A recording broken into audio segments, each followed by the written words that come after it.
दरबार की जय।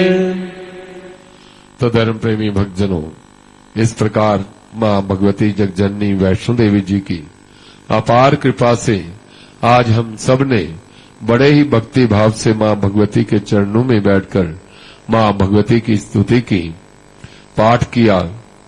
मां भगवती से हम यही प्रार्थना करते हैं कि हे मां, हमारे द्वारा किया गया जिस स्तुति पाठ आप इससे आप प्रसन्न हो जाओ और हमें अपना आशीर्वाद दो, और इस स्तुति पाठ में किसी भी प्रकार की कोई त्रुटि रह गई हो तो अज्ञानी बालक जानकर हमें क्षमा करो। इस प्रकार का मन में भाव करते हुए सभी भक्तजन मां भगवती के चरणों का ध्यान करते हुए हृदय से ओंकार शब्द का 3 बार उच्चारण करेंगे।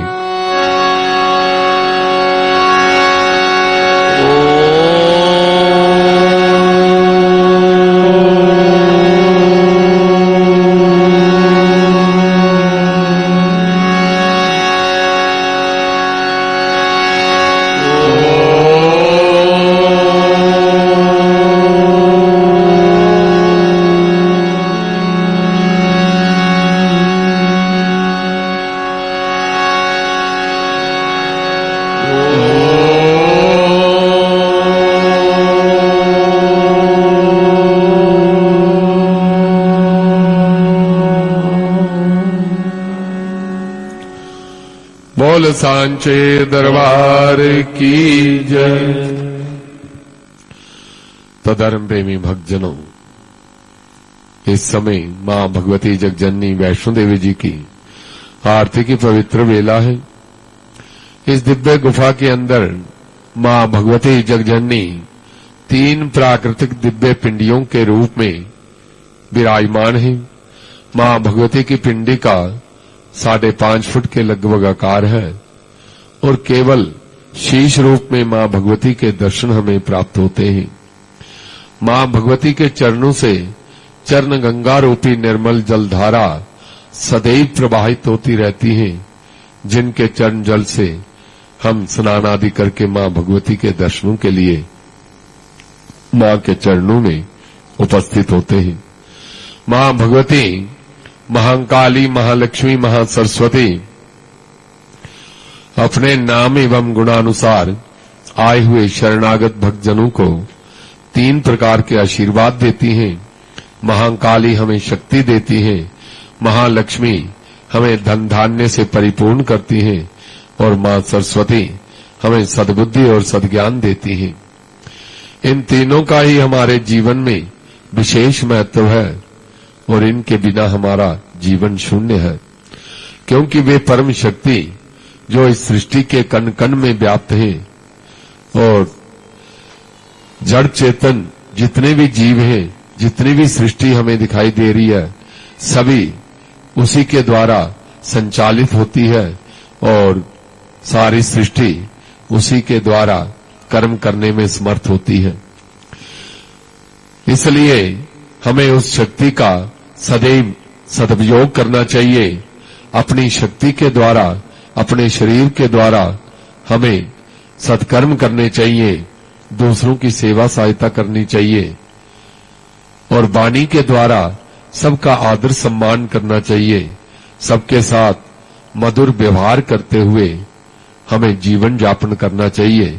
ऐसा अगर हम करते हैं तो वे शक्ति प्रसन्न होकर हमें आशीर्वाद देती है और उसके आशीर्वाद से हमारे शरीर में जितने भी रोग हैं वे सारे दूर हो जाते हैं और मनुष्य और अधिक स्वस्थ होकर मां भगवती की सेवा, मां भगवती के भक्तों की सेवा कार्य कर सकता है। मां लक्ष्मी की कृपा से हमें धनेश्वरी की प्राप्ति होती है और धन को महालक्ष्मी का प्रसाद कहा गया है और धन के द्वारा भी हमें सत्कर्म करने चाहिए और धन को कभी भी बुरे कर्मों में नहीं लगाना चाहिए, क्योंकि धन जो है महालक्ष्मी का प्रसाद है और प्रसाद का कभी भी दुरुपयोग नहीं करना चाहिए।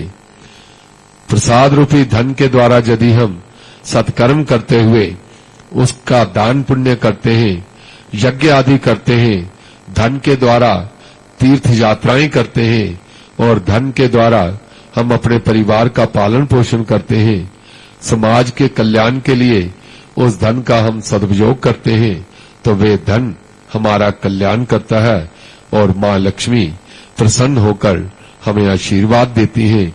और मां लक्ष्मी जिस व्यक्ति के ऊपर प्रसन्न हो जाए उसके जीवन में सुख सुविधाओं की कभी कमी नहीं रहती और मनुष्य सुखपूर्वक जीवन व्यतीत करता है। मां सरस्वती की कृपा से हमें ज्ञान की प्राप्ति होती है और ज्ञान और बुद्धि के द्वारा ही हम ये निर्णय कर पाते हैं कि हमें जीवन में क्या करना है, कौन सा अच्छा कार्य करने से हमारा कल अच्छा होगा और कौन सा कार्य करेंगे तो हमारा कल बुरा आएगा। इसका निर्णय ज्ञान के द्वारा ही संभव है और मां सरस्वती की कृपा के बिना ज्ञान की प्राप्ति नहीं हो सकती। इसलिए उस ज्ञान के द्वारा हम भली भांति विचार करके सत्कर्म करें, सबके साथ प्रेम पूर्वक व्यवहार करें, किसी के साथ भी कोई मतभेद न रखें, कोई ईर्ष्या न रखें, कोई द्वेष न रखें और दूसरों को सन्मार्ग पर चलने के लिए प्रेरित करें तथा स्वयं भी सन्मार्ग पर चलें। तभी मां सरस्वती हमारे ऊपर प्रसन्न होकर हमें आशीर्वाद देंगी और इन तीनों देवियों की कृपा प्राप्त करने के लिए हमें इन तीनों देवियों के द्वारा जो प्रसाद रूप में शक्ति दी गई है, धन दिया गया है, ज्ञान दिया गया है, उनका सदुपयोग करने पर ही हमारा कल्याण होगा और इन तीनों देवियों की कृपा हमारे जीवन में बनी रहेगी। बोल सांचे दरबार की तो धर्म प्रेमी भक्तजनों, हम कर्म करते हैं। संसार में आकर कोई भी ऐसा जीव नहीं है जिसे कर्म नहीं करना पड़ता और मनुष्य जो है, क्योंकि कर्मों के द्वारा ही हमारा कल, हमारा भविष्य निर्माण होता है और आज अगर हम अच्छा करते हैं, कोई बच्चा अगर स्कूल में है तो वह अच्छी पढ़ाई करता है तो परीक्षा में अच्छे नंबरों से वह उत्तीर्ण होता है और यदि वे पढ़ाई करते समय इधर उधर की बातें करता है या दूसरों के साथ शरारतें करता है तो वह बच्चा कभी भी परीक्षा में सफल होने के लिए वह परिश्रम नहीं कर सकता। इसलिए जो व्यक्ति अच्छा परिश्रम करता है उसे अच्छा परिणाम प्राप्त होता है और कर्मों के द्वारा हम अच्छा और बुरा जो हमारा भाग्य बनता है उस भाग्य के द्वारा ही हमें जीवन में प्राप्त होता है। क्योंकि हम जो भी आज प्राप्त कर रहे हैं ये हमारे पूर्व जन्मों के कर्मों का फल है और इस जन्म में आकर जो हम कर्म करेंगे इसका फल हमें आगे मिलेगा और इसलिए केवल भाग्य पर हम निर्भर रहें कि भाग्य में जो है हमें मिल ही रहा है वो तो मिलेगा ही, परंतु कुछ ना करें, परंतु ऐसा नहीं है। क्योंकि हम अगर अपना कल बनाना चाहते हैं अच्छा, तो हमें अच्छे कर्म करने पड़ेंगे। और कर्म कैसे करता है मनुष्य कि मन में विचार उत्पन्न होते हैं। मन जो है यही हमारे बंधन और मोक्ष का कारण है, क्योंकि मन के द्वारा इच्छाएं उत्पन्न होती हैं। हमें कोई वस्तु दिखाई देती है कोई अच्छी, उसको प्राप्त करने की इच्छा मन में जागृत हो जाती है और बार बार जब उस वस्तु को हम देखते हैं तो उसमें हम आकर्षित हो जाते हैं और अधिक जब आकर्षित होते हैं तो मन उसे प्राप्त करने के लिए हमें वहां ले जाता है। कैसे ले जाता है कि हमें वो उत्साहित करता है कि ये वस्तु अगर मिल जाए तो हम सुखी हो जाएंगे और यदि हम उन इच्छाओं के द्वारा हम उसकी प्राप्ति के लिए पीछे पीछे चल पड़े तो वे वस्तु हमें प्राप्त होती है और जब प्राप्त हो जाती है, जब तक प्राप्त नहीं हुई तब तक हम उसकी बार बार कल्पना करते हैं प्राप्त करने की, और जब प्राप्त हो जाती है तो उसे हम इतना वो नहीं समझते कि अब ये तो हमारी है ही है, अब उसके आगे वाली दिखाई देने लगती है। इस प्रकार मन के अंदर इच्छाएं जो हैं वे बार बार आगे बढ़ने के लिए प्रेरित करती हैं, और इच्छाओं के जाल में मनुष्य जब फंस जाता है तो इस संसार में वह बंध जाता है। और क्योंकि इच्छाएं कभी समाप्त नहीं होती, जिस प्रकार समुद्र में लहरें एक के बाद दूसरी, दूसरे के बाद तीसरी निरंतर आती रहती है, इसी प्रकार मन के अंदर एक इच्छा, दूसरी इच्छा, तीसरी इच्छा ये निरंतर चलती रहती है, और इच्छाएं कभी समाप्त नहीं होती, मनुष्य ही समाप्त होता है। हमें ही इस संसार से जाना है, इच्छाएं तो यहीं रहेंगी। इसलिए इच्छाओं से छुटकारा कैसे हो, इसके लिए एक कथा आती है कि महाभारत में एक जयाति नाम के राजा हुए, चक्रवर्ती सम्राट नहुष के पुत्र जयाति हुए, और इनका विवाह जो है वह वृषपर्वा राजा की पुत्री शर्मिष्ठा से हुआ था। अपनी वृद्धावस्था तक इन्होंने विषय भोगों का बहुत ही भोग भोगा, और भोगने के बाद भी इन्हें तृप्ति नहीं हुई। इतना भोग भोगने के बाद भी चक्रवर्ती सम्राट थे, हर प्रकार की सुख सुविधाएं उनके पास थी, सब प्रकार की, परंतु फिर भी उन्हें तृप्ति नहीं होती थी। और इस प्रकार उन्होंने एक दिन विचार किया और अपनी पत्नी शर्मिष्ठा से उत्पन्न छोटे पुत्र पुरु से उन्होंने भोग भोगने के लिए उसे अपना बुढ़ापा देकर उसका यौवन ले लिया। अर्थात अपने पुत्र से उन्होंने कहा कि हे पुत्र, मैंने बहुत भोग भोगा है, परंतु मेरी तृप्ति नहीं हो रही है, मेरा शरीर जो है अब शिथिल हो रहा है, बुढ़ापा आ रहा है, वृद्धावस्था आ गई है, परंतु मेरे अंदर भोग भोगने की कामनाएं जो है वह शांत नहीं हो रही हैं। इसलिए ऐसा करिए कि आप मुझे अपना युवावस्था दे दीजिए और मेरी वृद्धावस्था आप ले लीजिए। इस प्रकार उस जयाति ने अपने पुत्र का यौवन ले लिया। रामायण में भी इसका वर्णन करते हैं, तुलसीदास जी लिखते हैं, तने जजाति ही यौवन देयो, अर्थात उस पुत्र ने, जयाति के पुत्र ने अपना यौवन, अपनी युवावस्था जो है वह अपने पिता को दे दी। और इस प्रकार उस युवावस्था को लेकर जयाति, वे चक्रवर्ती राजा जो थे, उन्होंने अपने पुत्र की युवावस्था के द्वारा 1000 वर्षों तक हर प्रकार के विषयों को भोगा, और इतने पर भी उन्हें तृप्ति नहीं हुई।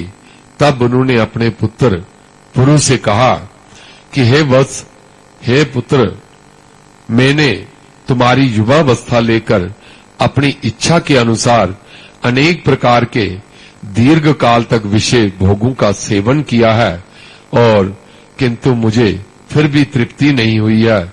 इस विषय में मेरा जो अनुभव है वह मैं तुझसे कहता हूं। उन्होंने अपना अनुभव विषय भोगों के विषय में बताया है कि न जातु कामः कामान मुपभोगेन शाम्यति हविषा कृष्ण वर्तमेव भूया एवा विभर्दते। अर्थात विषयों के भोगों की कामना उनके भोगों से वैसे ही शांत नहीं होती जैसे आग में घी डालने से आग और बढ़ती है, वह कभी शांत नहीं होती। इसी प्रकार विषय भोगों का जितना भोग किया जाए उसमें वह कभी भी तृप्त नहीं हो सकता मनुष्य। इसलिए यत् पृथिव्याम व्रीहियवम हिरण्यम पशुवास्त्रया एकस्यापि न पर्याप्तम तस्मात् तृष्णाम परित्यजेत। तो जयाति जी आगे कहते हैं कि हे पुत्र, अगर संपूर्ण पृथ्वी में जितना भी अन्न, सोना, पशु तथा स्त्रियां हैं, वे सभी एक पुरुष अगर उन्हें प्राप्त कर ले और फिर भी उसकी कामना जो है वह कभी भी पूरी नहीं होगी, वह उनसे भी उसकी तृप्ति नहीं होगी, उसे और अधिक चाहिए, और अधिक चाहिए, ये भावना उसके मन में सदैव बनी रहेगी जब तक वह इच्छाओं के पीछे पीछे चलता है। और इसलिए मैंने ये अनुभव जो किया है, मैं इस निर्णय पर पहुंचा हूं कि जब तक इन इच्छाओं के पीछे पीछे चलेंगे तब तक संसार में हम भ्रमित होंगे, और जिस दिन हम इच्छाओं का त्याग करके हम इन्हें त्याग देंगे, इन्हें छोड़ देंगे, जो भी कुछ हमें प्राप्त हो गया है उसी में संतोष करेंगे, तो हमारा जीवन जो है वह सफल होगा। इसलिए इन इच्छाओं का त्याग करने से ही मनुष्य की गति अच्छी गति हो सकती है, सद्गति हो सकती है, और इच्छाओं के पीछे पीछे चलने से सदैव दुर्गति को प्राप्त होता है। उन्होंने कहा कि या दुस्तेजा दुर्मतिर्बीजाना जैर्यति जीर्यतः यो असो प्राणांतिको रोगस ताम तृष्णाम त्यजता सुखम। अर्थात दुर्बुद्धि लोग जो हैं वह तृष्णा के, इच्छाओं के पीछे पीछे चलते हैं और उनका त्याग नहीं कर सकते। बूढ़े होने पर भी तृष्णा जो है वह कभी बूढ़ी नहीं होती, और ये एक प्राणांतक रोग है। अर्थात इच्छाओं के पीछे चलना ये एक ऐसा रोग है जो प्राण लेकर ही छूटता है। जब तक प्राण है तब तक इच्छाएं बनी रहती हैं, इसलिए इन इच्छाओं को त्यागने में ही सुख है। इस प्रकार जयाति ने अपने पुत्र को शिक्षा दी और अपना जो उसने पुत्र से यौवन लिया था, युवावस्था ली थी, उसको वापस की, और उस समय अपना बुढ़ापा जो है उन्होंने स्वीकार करके वे इन इच्छाओं को त्याग करके वे जंगल में तपस्या के लिए चले गए, और अनेक वर्षों तक उन्होंने तपस्या करके इस जीवन से मुक्त हुए। इसलिए कहने का भाव यही है कि हम इच्छाओं के पीछे कितने भी चले, परंतु इच्छाएं समाप्त नहीं होंगी, हम ही समाप्त होंगे। इसलिए इच्छाओं का त्याग करने में जितना हमें प्राप्त हो गया है उसमें सुख मानिए तो सुख है। अगर हम वे पर्याप्त हमारे लिए नहीं है तो हमारे जीवन में कभी भी सुख नहीं आ सकता। सदैव हम दुखी ही रहेंगे दूसरे को देखकर कि उसके पास इतनी संपत्ति है, इतना धन है। तो इसलिए अपने आप को जब तक हम संतोष नहीं करेंगे, संयमित नहीं करेंगे, तब तक हम दुखी रहेंगे। बोल सांचे दरबार की जय। तो धर्म प्रेमी भक्तजनों, इस समय मां भगवती के चरणों का सानिध्य हमें प्राप्त हुआ है और आरती का समय है।